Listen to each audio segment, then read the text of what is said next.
RER, information. Et nous retrouvons tout de suite le journal présenté par Éric Michel. Bonjour.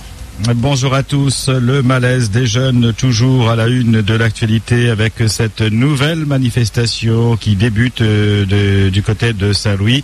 Depuis 7h30, en effet, ces jeunes se regroupent du côté du rond-point de Bel-Air et envisagent de bloquer la route et éviter le secteur si vous pouvez. Et tenez-nous informés bien évidemment sur le 39 16 16 de l'évolution de cette situation. Merci déjà à Jean-Alain Tracto pour cette alerte sur le 39 16 16 qu'on vous invite bien évidemment à composer. RER. Les jours se suivent et se ressemblent. Le soleil est toujours en grève. De fortes pluies s'abattent depuis la nuit dernière sur le nord et l'ouest principalement. Conséquence, la circulation sur la route du littoral est basculée sur les voies côté mer, canal Bichic pour aller vers la Possession. Le radier du Chaudron est submergé et fermé à la circulation. Plusieurs rues du port sont inondées. Routes inondées sous le boulevard de l'Océan à Saint-Denis. Même chose sous le pont de l'Étang à Saint-Paul.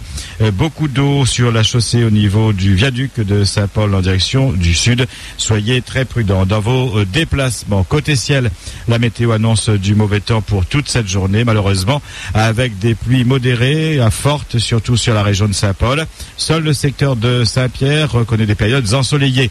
Mais bonne nouvelle toutefois, l'amélioration arrivera en fin d'après-midi par le nord-ouest et on devrait ensuite garder le soleil pour ce week-end. Croisons les doigts. Aruna de ce côté a touché Madagascar tôt ce matin dans la région de Tuléa. À 4 heures, le cyclone tropical se trouvait à 1275 km à l'ouest de la Réunion et se déplaçait toujours très lentement vers l'est à 7 km/h. Sur les dernières photos, radar et satellite, on voit bien l'œil de Aruna qui pénètre les terres de Madagascar. Le mauvais temps sur cette région devrait durer tout ce week-end avec de pluies fortes et des vents au-delà de 120 km/h. Aruna devrait ressortir en mer au sud-est en fin de journée normalement. RER. Aux assises, fin du procès en appel de Cédric Dary, accusé du meurtre de sa compagne Sarah Ranguet en 2009, dont le corps avait été retrouvé dans un champ de canne à la cascade Niagara à Sainte-Suzanne. Cédric Dary a écopé de 20 ans de prison ferme, soit 5 ans de moins que lors du premier jugement en 2011. L'enquête sur la mort de Afifoudine Aboudou relancée, 2 ans et demi après la mort du jeune homme de 20 ans, retrouvé sans vie au bas de la falaise de la route du littoral. Le juge chargé de l'instruction vient de demander de nouvelles expertises sur le bonnet et le lecteur MP3 de Afifoudine, retrouvé au bord de la falaise sur le chemin des Anglais. Les résultats devraient être connus d'ici la fin du mois. Le jeune homme participait à une course organisée par son lycée, le lycée Léon de Lepervenche, quand il avait disparu. La famille ne croit pas à la thèse d'un accident et encore moins à celle d'un suicide. RER.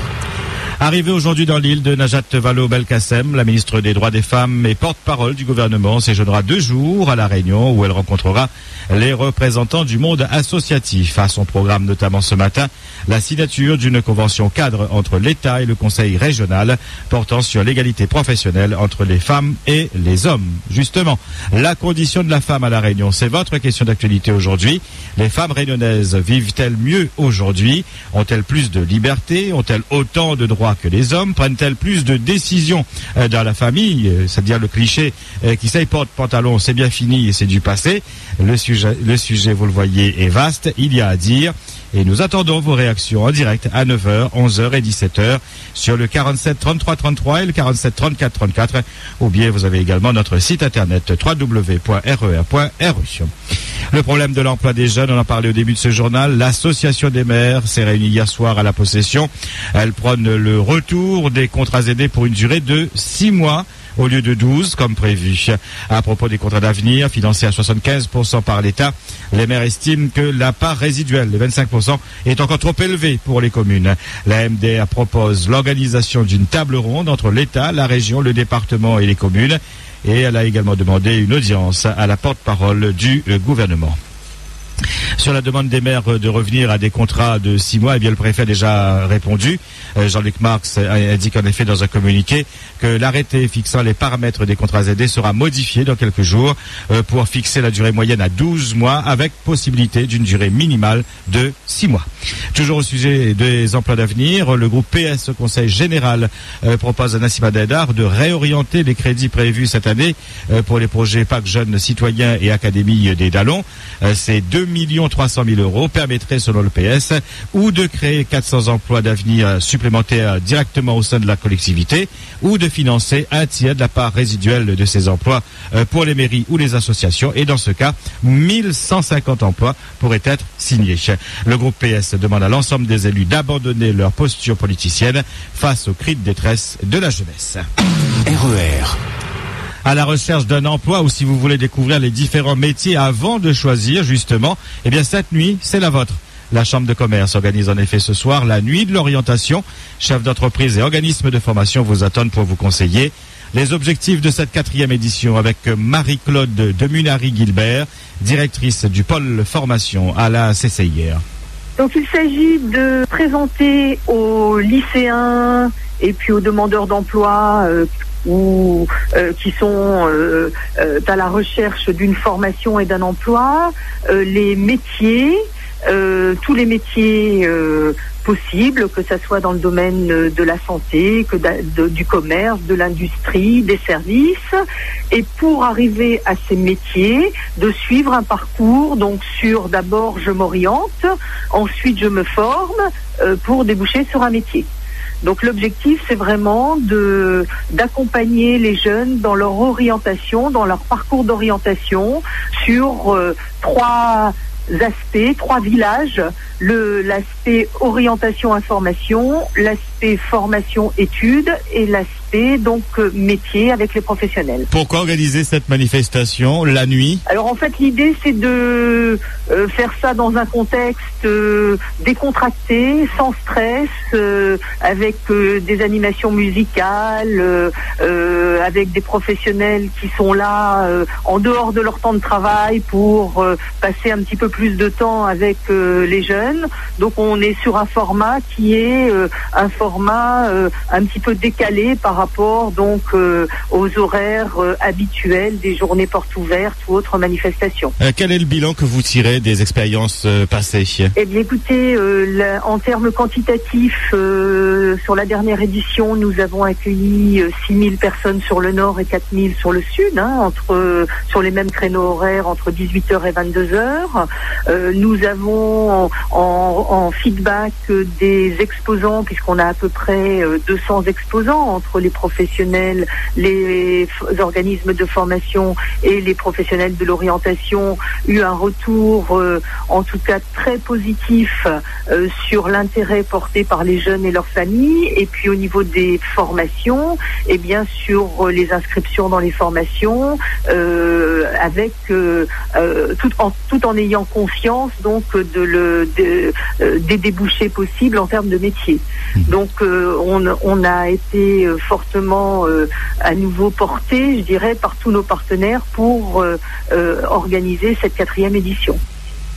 Rendez-vous donc ce soir à partir de 18h sur les sites de formation de la Chambre de commerce à Saint-Denis et à Saint-Pierre.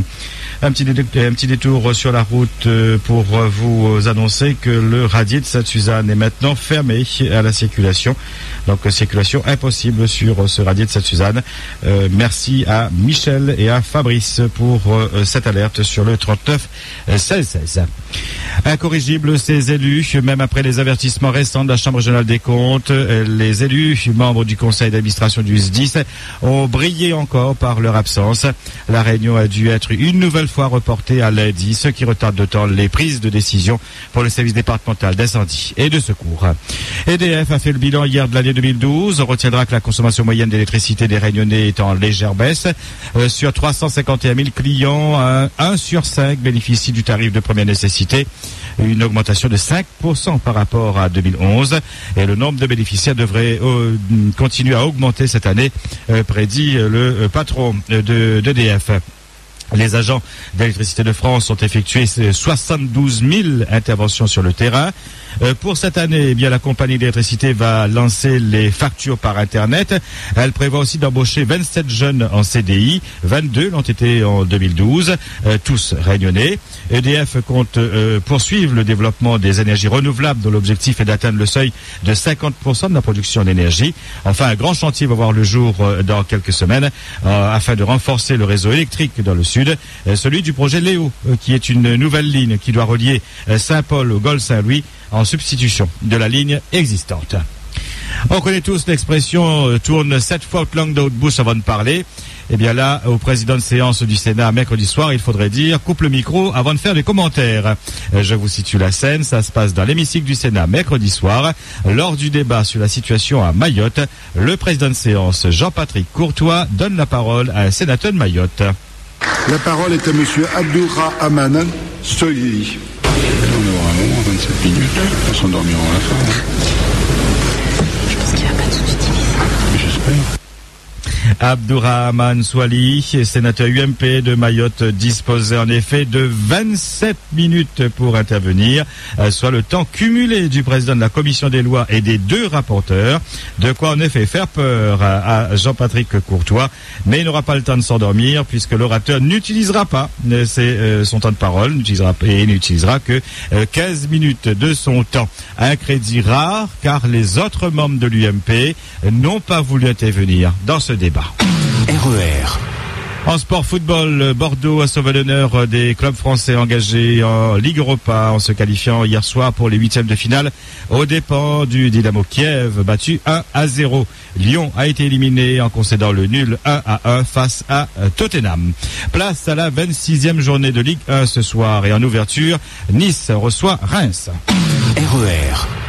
8h14 sur RER. Avant de nous séparer, je vous rappelle les deux principales informations de ces dernières minutes. Tout d'abord, le radier de Sainte-Suzanne est maintenant fermé à la circulation impossible. Et puis, une nouvelle manifestation des jeunes du côté de Saint-Louis. Depuis 7h30, ils se regroupent du côté du rond-point de Bel-Air et envisagent de bloquer cette route. Bien évidemment, tenez-nous informés sur le 39 16. Et puis, soyez prudents dans vos déplacements, notamment dans le nord et l'ouest. Et il pleut depuis ces dernières heures. Il pleut abondamment, notamment sur Saint-Paul et également sur le chef-lieu. La route du littoral est basculée sur les voies côté mer. Voilà, tout est dit à 8h15. Merci à tous de votre attention, de votre fidélité. Passez une agréable journée. Et puis le retour du soleil, c'est pour en fin de journée. RER, la radio qui vous transporte sur toute l'île.